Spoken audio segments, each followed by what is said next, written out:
नमस्कार। आज हम एक ऐसे जबरदस्त प्लेटफॉर्म की बात करने वाले हैं जो आपके अनयूज्ड डिजाइन्स और डिजिटल आर्ट को एक सॉलिड रियल पैसिव इनकम में बदल सकता है। Welcome to the Freepik contributor playbook for 2026। अगर आप अपनी क्रिएटिव स्किल्स को मोनेटाइज करने का सोच रहे हैं तो इस एक्सप्लेनर में हम बेसिक सेटअप से लेकर एडवांस्ड एल्गोरिदम स्ट्रैटेजीज तक सब कुछ ब्रेक डाउन करेंगे। Let's get started. Okay, let's dive into this. 100 million यानी 10 करोड़ से भी ज्यादा, ये कोई छोटा नंबर नहीं है। ये फ्री पीक के एक्टिव मंथली यूजर्स हैं।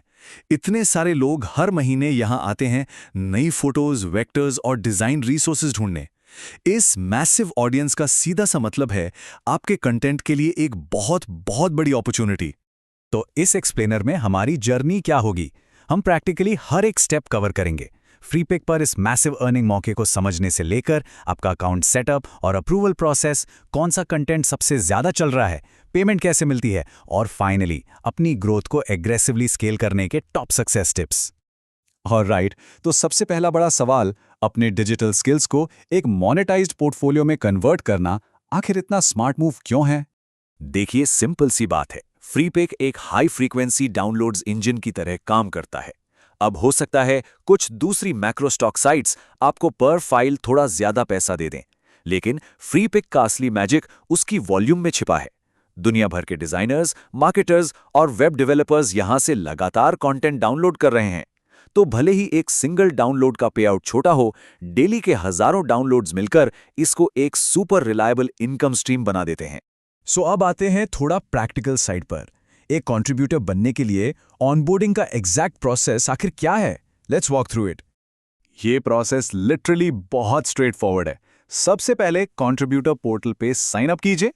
फिर आता है सबसे इंपॉर्टेंट पार्ट, आपको शुरुआत में 20 से 30 high quality portfolio samples upload करने होंगे।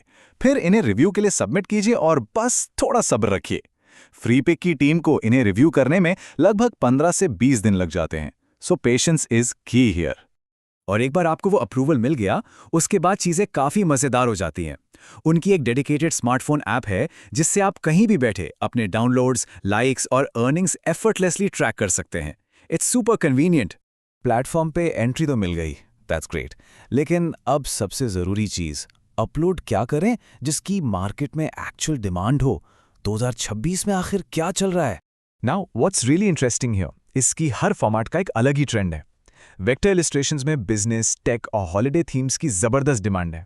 फोटोज और पीएचडीज की बात करें तो ऑथेंटिक लाइफस्टाइल शॉट्स और ready to use templates like resumes बहुत चलते हैं। लेकिन सुनिए, आजकल सबसे लुक्रेटिव है एआई जनरेटेड आर्ट। पर ध्यान रहे, इसके रूल्स काफी स्ट्रिक्ट हैं। फाइल्स को प्रॉपर्ली अपस्किल करना, आर्टिफैक्ट्स क्लीन करना और उन पे जनरेटिव एआई लेबल लगाना एब्सोल्युटली क्रूशियल है। अगर आप इन रूल्स को ठीक से फॉलो करते हैं तो एआई आर्ट सच में एक गेम चेंजर है। ओके, अब थोड़ी इकोनॉमिक्स की बात करते हैं, क्योंकि अल्टीमेटली हम सब जानना चाहते हैं कि पैसा एक्चुअली में अकाउंट में कैसे आता है।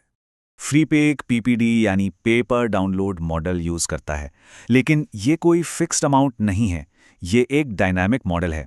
इसका मतलब है कि प्लेटफॉर्म हर दिन प्रीमियम सब्सक्रिप्शन से जो भी रेवेन्यू कमाता है वो कंट्रीब्यूटर्स के बीच बांट दिया जाता है। आपको उसमें से कितना मिलेगा ये इस बात पर डिपेंड करेगा कि उस दिन टोटल प्लेटफॉर्म डाउनलोड्स में आपका कितना शेयर था। तो आपकी अर्निंग्स डेली फ्लक्चुएट होती हैं। To put that into perspective, average PPD rate estimated 5 से 15 सेंट्स के बीच होता है। सुनने में शायद थोड़ा कम लगे, राइट? पर याद कीजिए वो 100 मिलियन यूजर्स जो हमने शुरू में डिस्कस किए थे। ये explosive download frequency in lower rates को कंप्लीटली कॉम्पेंसेट कर देती है। पैसे निकालने का प्रोसेस भी काफ़ी सिंपल है। पेमेंट्स हर महीने प्रोसेस होती हैं और आप पेपैल या पेयोनियर चूज कर सकते हैं। नॉर्मली स्टैंडर्ड मिनिमम पे आउट थ्रेशोल्ड $100 का होता है, पर depending on your contributor level ये लिमिट $25 भी हो सकती है। एक छोटी सी डिटेल और, अकाउंटिंग साइकिल की वजह से पेमेंट्स में 1-2 महीने का डिले मैकेनिक होता है, जिसको माइंड में रखना जरूरी है। सो बेसिक्स तो सेट हो गए। अब चलते हैं इस एक्सप्लेनर के सबसे एडवांस्ड हिस्से की तरफ। एक बार पोर्टफोलियो बन गया तो उसको मैसिव स्केल पर कैसे ले जाएं? यहां एक बहुत ही इंटरेस्टिंग सवाल उठता है। आखिर ये जो टॉप कंट्रीब्यूटर्स हैं, ये अपनी अर्निंग्स को इतनी अग्रेसिवली स्केल कैसे करते हैं? एक कैजुअल अपलोडर और एक टॉप टियर अर्नर के बीच एक्चुअल डिफरेंस क्या है? उनकी प्लेबुक के कुछ कोर रूल्स हैं। फर्स्ट, एल्गोरिदम विजिबिलिटी के लिए फ्रीक्वेंट अपलोड्स बहुत ज़रूरी हैं। सेकंड, 12 मंथ कैलेंडर को फॉलो करना और फेस्टिवल्स या सीजनल थीम्स के लिए एडवांस में कंटेंट रेडी रखना। और तीसरा, सबसे बड़ा secret weapon, SEO। Precise titles और ट्रेंडिंग कीवर्ड्स के बिना रीच नहीं मिलती। आजकल मैनुअल कीवर्डिंग ऑलमोस्ट ऑब्सोलेट हो चुकी है। हाई वॉल्यूम अपलोडिंग के लिए स्मार्ट क्रिएटर्स साइबरस्टॉक जैसे AI metadata automation tools use करते हैं, जो हजारों फाइल्स पर एक साथ परफेक्टली स्मार्ट कीवर्ड्स लगा देते हैं। And this brilliantly illustrates the whole point. एक ऑर्डिनरी क्लिप जिसमें SEO परफेक्ट है, वो एक ऑस्कर वर्दी क्लिप को हमेशा हरा देगी अगर उसके टैग्स गलत हैं। सीरियसली, अगर बायर आपकी आर्ट को सर्च करके ढूंढ ही नहीं पाएगा तो सेल्स कैसे होंगी? टैग्स और टाइटल्स पे कॉम्प्रोमाइज बिल्कुल नहीं किया जा सकता। तो इस प्योर एक्सप्लेनर का बॉटम लाइन क्या है? अगर आप सच में स्केल करना चाहते हैं तो आपको 3 चीजें चाहिए: कंसिस्टेंसी, क्वालिटी और स्मार्ट डिस्ट्रीब्यूशन लॉजिक। इन्हीं तीनों के परफेक्ट कॉम्बिनेशन से एक रियल और reliable passive income stream build होती है। तो रैप दिस अप, मैं आपके सामने एक प्रोवोकेटिव सवाल छोड़ना चाहता हूं। अगर 2026 में साइबरस्टॉक जैसे AI टूल्स इंस्टेंटली हजारों फाइल्स के लिए परफेक्ट मेटाडेटा जनरेट कर सकते हैं, तो आखिर एक डेडिकेटेड क्रिएटर को इस साल एल्गोरिदम डोमिनेट करने से क्या रोक रहा है? The tools are there, the market is massive. अब बारी है सिर्फ एग्जीक्यूट करने की। आई होप इस एक्सप्लेनर से आपको अपने फ्री पिक जर्नी के लिए काफी सॉलिड क्लैरिटी मिली होगी।